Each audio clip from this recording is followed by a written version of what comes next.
Okay, Assalamualaikum warahmatullahi wabarakatuh.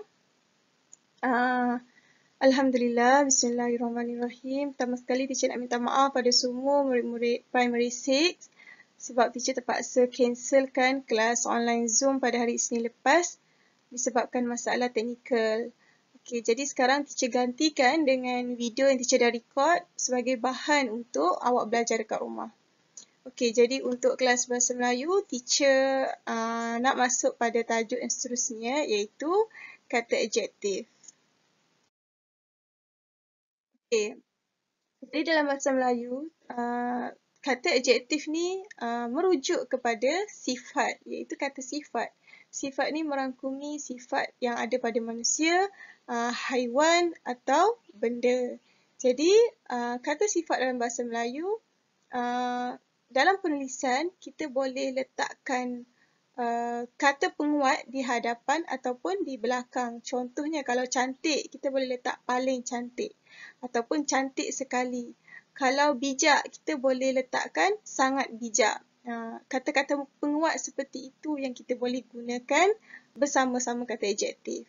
Okey, jadi dalam Bahasa Melayu, kata adjektif terbahagi kepada 9. Yang pertama, keadaan. Kata adjektif keadaan. Kata adjektif warna, kata adjektif ukuran, kata adjektif bentuk, kata adjektif jarak, kata adjektif waktu, kata adjektif perasaan, kata adjektif cara dan kata adjektif panca indera. Okey. Kata adjektif keadaan. Kata adjektif keadaan ni maksudnya kata sifat yang merujuk kepada sesuatu sifat ataupun keadaan. Contohnya sifat baik, cerdik, berani, kemas, kukuh. Ini semua merupakan kata adjektif. Dia dah memang kata sifat tapi dia rujuk kepada sifat. Dia tak rujuk kepada bentuk, dia tak rujuk kepada warna tapi dia merujuk kepada sifat. Dia menerangkan sifat. Okey, contohnya soalan. Selalunya dalam peperiksaan, soalan-soalan yang melibatkan kata adjektif, dia akan beri jawapan yang hampir sama. Jadi, untuk jawab soalan kata adjektif, murid perlu pilih jawapan yang paling tepat dengan apa yang soalan nak. Okey, contohnya meja yang diperbuat daripada kayu jati itu sangat A besar, B cantik, C kukuh, D kuat. Okey. A besar. Besar ni boleh jadi jawapan yang betul sebab kalau kita tengok gambar, meja ni besar. Cantik. Meja ni pun cantik. C kukuh, D kuat. Okey, sekarang kita tengok soalan. Dalam soalan ni, dia masukkan perkataan frasa kayu jati. Kayu jati ni merujuk kepada sejenis kayu yang kuat, yang mahal. Jadi, jawapan yang paling tepat dengan soalan ni ialah kukuh. Apa-apa perabot yang diperbuat daripada kayu jati, selalunya perabot itu akan kukuh. Jadi jawapan dia C. Masuk pada kata adjektif yang seterusnya, kata adjektif warna. Kata adjektif warna ni seperti yang kita fahamlah, dia merujuk kepada warna. Apa-apa warna, maksudnya sifat dia bergantung kepada warna itu sendiri. Contohnya kalau merah, sifat dia merah. Biru, sifat dia biru. Kalau warna kuning, sifat dia kuning. Warna hijau, sifat dia hijau. Gunung ganang yang berwarna kosong menenangkan setiap mata yang memandang. A kuning, B perang, C hijau, D biru. Okey, gunung ganang, bukit bukau, semestinya warnanya ialah warna hijau. Okay. Kata adjektif seterusnya iaitu kata adjektif ukuran. Kata adjektif ukuran ni kita gunakan untuk menunjukkan sesuatu ukuran. Apa-apa sahaja yang kita boleh ukur. Contohnya panjang pendek, tinggi rendah, tebal nipis, dalam cetek. Jadi sesuatu benda tu kita dapat ukur tahap mana dia punya panjang, kepanjangan dia, kependekan dia. Okey. Okey, soalannya cucu Pak Ibrahim sedang mandi-manda di sungai yang tempat kosong di belakang rumahnya. Pilihan jawapan yang dia bagi A jernih, B cantik, C dalam, D cetek. Okey, A jernih. Kalau kita rujuk pada gambar, jawapan A boleh jadi betul. Sebab air sungai yang ada dalam gambar ni jernih. B cantik pun boleh jadi jawapan yang betul. C dalam pun boleh jadi jawapan yang betul. D cetek. Okey, dekat sini dalam soalan ni kita tengok kata kunci yang dibagi iaitu cucu Pak Ibrahim. Cucu Pak Ibrahim, dan kalau kita tengok dekat gambar ni ialah kanak-kanak. Jadi bila kanak-kanak, jawapan yang paling tepat ialah D cetek. Kenapa cetek? Sebab kanak-kanak hanya boleh mandi di kawasan air yang cetek. Okey, seterusnya kata adjektif bentuk. Kata adjektif bentuk ni merujuk kepada sesuatu bentuk. Contohnya bulat. Kalau bentuk bulat, sifat dia bulat. Bujur, lepet, lonjong dan sebagainya. Okey, soalannya, buah belimbing buluh mempunyai bentuk yang tempat kosong. Ramai kanak-kanak pada masa kini tidak mengenali buah tersebut. Okey, jawapan yang dibagi, pilihan jawapan yang dibagi A bulat, B kecil, C lonjong, D panjang.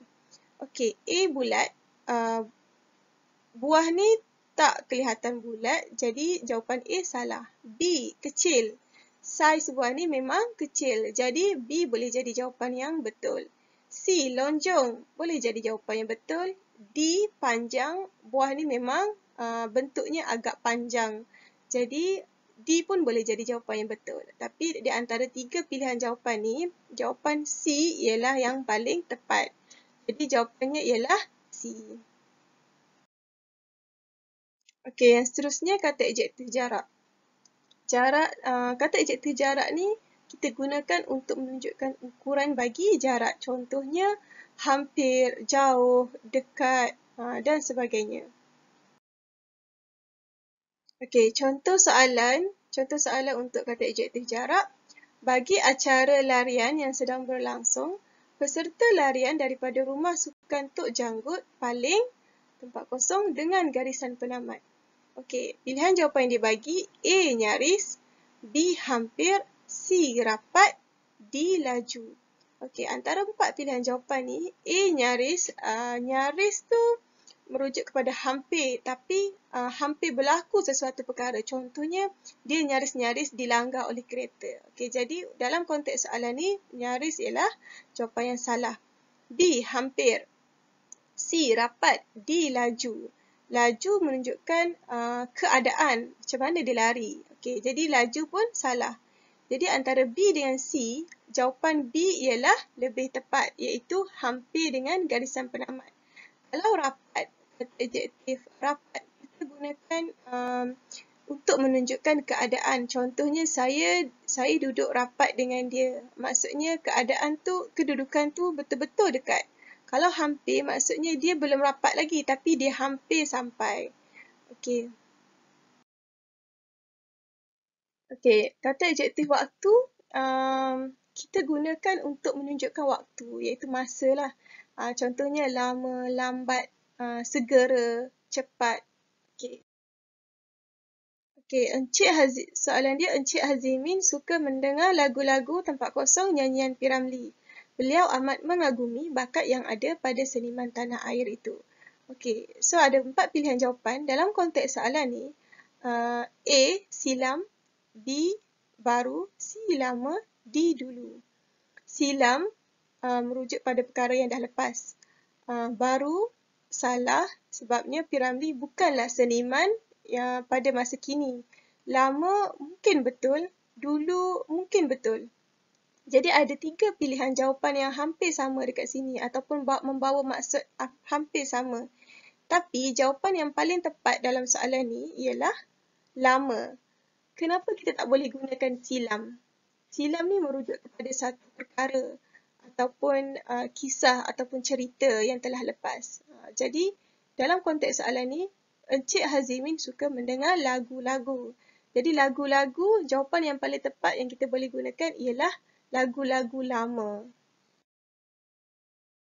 Seterusnya kata adjektif perasaan. Kata adjektif perasaan ni kita gunakan untuk menunjukkan perasaan ataupun apa-apa rasa isi hati. Contohnya rindu, kecewa, marah, sedih, gembira. Okey. Tengok contoh soalan. Halim berasa tempat kosong kerana tidak mendapat keputusan yang cemerlang dalam peperiksaan yang lepas. Oleh itu, dia berazam untuk belajar dengan lebih tekun. Okey, A marah, B kecewa, C malu, D geram. A mungkin betul sebab ada orang bila dia dapat keputusan yang tak cemerlang, dia rasa marah sebab dia rasa dia dah berusaha tapi masih juga tak dapat keputusan yang baik. B kecewa, mungkin betul. C malu, mungkin juga betul. D geram pun mungkin betul. C malu, mungkin dia malu pada kawan-kawan. D geram, geram tu lebih kepada marah yang dia rasa tadi. Geram dengan marah tu adalah membawa maksud yang hampir sama. Okey, jadi dalam konteks soalan ni, jawapan yang paling tepat, kita tak boleh nak gunakan marah sebab marah tu tak ditunjukkan. Kalau dia marah pada siapa? Dia marah pada diri sendiri ke ataupun marah pada orang lain? Okey, jadi jawapan yang paling tepatnya ialah kecewa. Halim berasa kecewa kerana tidak mendapat keputusan yang cemerlang dalam peperiksaan yang lepas. Okay. Kata adjektif seterusnya, cara. Kata adjektif cara ni kita gunakan untuk menunjukkan sesuatu perkara dilakukan, sesuatu perkara dibuat ataupun macam mana sesuatu perkara berlaku. Contohnya, mahir, laju, lincah, segera, deras. Dia berlari dengan laju. Maksudnya, perbuatan berlari itu dilakukan dengan laju. Okay. Contoh soalan, Pak Man mempunyai kepakaran membuat hiasan labu sayong. Dia, tempat kosong, membuat hiasan itu sehingga mampu menghasilkan 300 biji labu sayong dalam masa sehari. Okey, A pandai, mungkin betul. B suka, mungkin betul. C mahir, mungkin betul. D boleh, mungkin betul juga. Dia pandai membuat hiasan itu. Pak Man sememangnya pandai, malah dia pakar membuat labu sayong. B suka, dia suka membuat hiasan itu. Jawapan yang paling tepat dalam soalan ni ialah C, mahir. Kenapa mahir? Kerana dia dah bagi dah kata kunci, dia sehingga mampu menghasilkan 300 biji. Maksudnya dalam masa sehari dia dapat hasilkan dengan banyak. Maksudnya dekat situ dia dah pun mahir. Dan mahir dengan kepakaran ini membawa maksud yang hampir sama. Bila dia dah pakar membuat sesuatu, maksudnya dia dah mahir. Dan akhir sekali ialah kata adjektif panca indera. Kata adjektif panca indera ni merujuk kepada kata adjektif yang kita boleh rasa, dia melibatkan deria rasa, pandang, dengar, hidu ataupun mana-mana gabungan deria. Contohnya kalau kita rasa dengan mulut, kita akan rasa manis, masin. Itu untuk deria rasa. Kalau deria pandang, kita boleh lihat cantik, hodoh dan seumpamanya. Kalau deria dengar, kita dapat dengar merdu, nyaring. Kalau deria bau, kita dapat bau. Contohnya wangi, busuk, hapak. Okey. Okey, soalan akhir sekali. Puan Laila suka mengemas rumah. Dia akan memastikan rumahnya berada dalam keadaan yang kemas dan tempat kosong setiap hari. A. Cantik. Mungkin betul. B. Tersusun. C. Bersih. D. Segar. Okey, kata kunci yang dibagi dalam ayat ni ialah mengemas. Puan Laila suka mengemas. Dia bukan menghias, dia mengemas.